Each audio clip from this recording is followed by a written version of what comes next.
गंवार का नया मार्केटिंग वर्ष 1 अक्टूबर से शुरू होने जा रहा है। नई फसल की आवक शुरू हो चुकी है और नवरात्रि से इसकी आवक बढ़ने लगेगी। क्या गंवार सीड के दाम 6,000 रुपये प्रति क्विंटल को छू पाएंगे? किस तरह करें ट्रेड गंवार सीड और गंवार गम में, ये हम जानेंगे केडिया कमोडिटीज के प्रमुख अजय केडिया से। मैं हूं कमल शर्मा। अजय जी, आपका स्वागत है।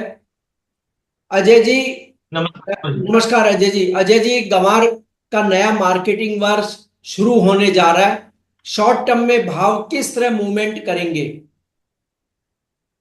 देखिए कमल जी, अगर हम गवार की बात करें तो पिछला साल ऐसा था कि सबको उम्मीद थी, इनफैक्ट मेरे को भी उम्मीद थी कि गवार में कुछ बड़ी हलचल होगी। हमने देखा भी कि प्राइजेस अक्टूबर के अंदर 6100 का लेवल छुआ। बट छूने के बाद से ही हम देख रहे हैं कि मार्केट सीमित दायरे में ट्रेड करता हुआ दिखाई दिया। इसका मुख्य कारण रहा कि पैसे का जो फ्लो हम बात करते हैं इकोनॉमी में आना चाहिए, वो बिल्कुल ना के बराबर था, जिसके रिजल्टन हमने देखा कि गवार के अंदर वॉल्यूम पार्टिसिपेशन भी गया हुआ था। पिछले एक साल से अगर अभी तक मैं बात करूं तो 2% की गिरावट हम देख रहे हैं कि गवार में रही है, और गवार गम में लगभग 4% की बट दायरे में रहा है। तो जी मुझे लगता है इस बार का तो यही है कि जो बैलेंस शीट दिखाई दे रही है और स्विंग के नंबर्स दिख रहे हैं, उसके हिसाब से एक ब्रेकआउट तो आना चाहिए। लेकिन मार्केट में अगर फ्लो आता है, वॉल्यूम आता है, तो ये ब्रेकआउट रहेगा। Range as of now same ही समझ में आती है कि नीचे में 5100 का बेस बन रहा है गवार सीट में, और ऊपर में 6100 से लेकर 6800, 68 50 का जोन बढ़ रहा है। पर टाइमिंग मार्केट दायरे में ही दिखाई दे रहे हैं, ब्रेकआउट आने की उम्मीद है। जी। क्या अजय जी, इस बार इस सीजन में गंवार सीड 6,000 रुपए के भाव को टच कर पाएगी? क्योंकि बहुत लोगों का ये सवाल है, क्या गंवार सीड 6,000 रुपये होगी या नहीं इस बार? देखिए मुझे लगता है कि फंडामेंटल में कोई मेजर चेंजेस नहीं है। आज हम 2013 में जब भाव को देखा, उसके बाद से ही सबका लगाव जो था गवार की तरफ ज्यादा था। लेकिन जी सिंस देन अगर हम देखें तो गवार में कभी भी किसी को बड़ा रिटर्न नहीं बना है लॉन्ग साइड में।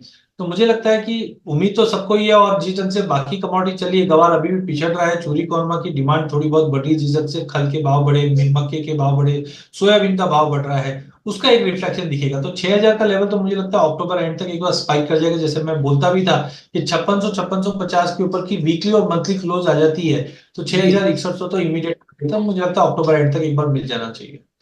और गंवार गम की बात की जाए तो शॉर्ट टर्म में क्या प्राइस की रेंज रह सकती है?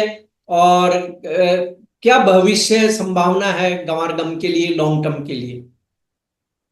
देखिए गवार गम इंडस्ट्रियल प्रोडक्ट ज्यादा है। आज हम चाहे टेक्सटाइल इंडस्ट्री हो, चाहे प्रिंटिंग इंडस्ट्री हो, फूड इंडस्ट्री हो, सभी में यूज होता है। कोविड के बाद से ही हम देख रहे हैं कि फूड इंडस्ट्री, टेक्सटाइल, इनमें हमने पेसिमिज्म देखा, जिसका एक नेगेटिव असर हमने गवार गम पे भी आते हुए देखा। लेकिन एक्सपोर्ट्स में कोई ऐसा बड़ा फॉलबैक नहीं था। नॉमिनल जो कंजम्पशन है वो कंटिन्यू रहा है। जी तो जी। रेंज की अगर बात करें तो हमने मल्टीपल देखा है कि 10 10 200 के नीचे भाव जाता नहीं है। टेक्निकली मुझे लगता है कि 11400 का लेवल अगर तोड़ के होल्ड करता है तो 12400 12200 तक का लेवल भी दिखा दे, बट इसके बियॉन्ड भी जा सकता है। लेकिन टाइमिंग दायरा जो रहेगा वो 10,200 से लेकर 11,800 से 12,400 के रेंज में रहेगा। जी। और शॉर्ट टर्म में अगर कोई ट्रेडर ट्रेड करना चाहे तो आप क्या सुझाव देंगे, गंवार सीड या गंवार गम, अथवा दोनों? देखिए फेवरेट तो हमारे लिए दोनों ही कमोडिटी, दोनों को ही नहीं छोड़ना चाहिए। लेकिन जब मैं गोल्ड, गवार गम और गवार सीड रेशियो की बात करता हूं, तो यहाँ पे मुझे लगता है एक सिमेट्रिकल ट्रायंगल पैटर्न का ब्रेकआउट आ रहा है, जो 198 के ऊपर निकलने पे 204 से 205 का टारगेट दिखा रहा है। जिसका मतलब है गवार गम हलचल में ज्यादा रहेगी एज ऑफ नाउ, क्योंकि इंडस्ट्रियल में रेट कट्स हो रहे तो उसका बेनिफिट मिलेगा। तो मेरा प्रेफरेंस रहेगा गवार गम में, जहां पे मुझे लगता है कि 11,000 के करीब लेके चलिए, 10,600 का स्टॉप लॉस लगाइए। 11,800 से 12,400 का लेवल अगले 1.5 से 2 महीने की अवधि में मिल सकता है। जी। सभी दर्शकों से अनुरोध है कि वे इस प्रोग्राम पे अपने कमेंट करें। शुक्रिया अजय जी, आपका धन्यवाद।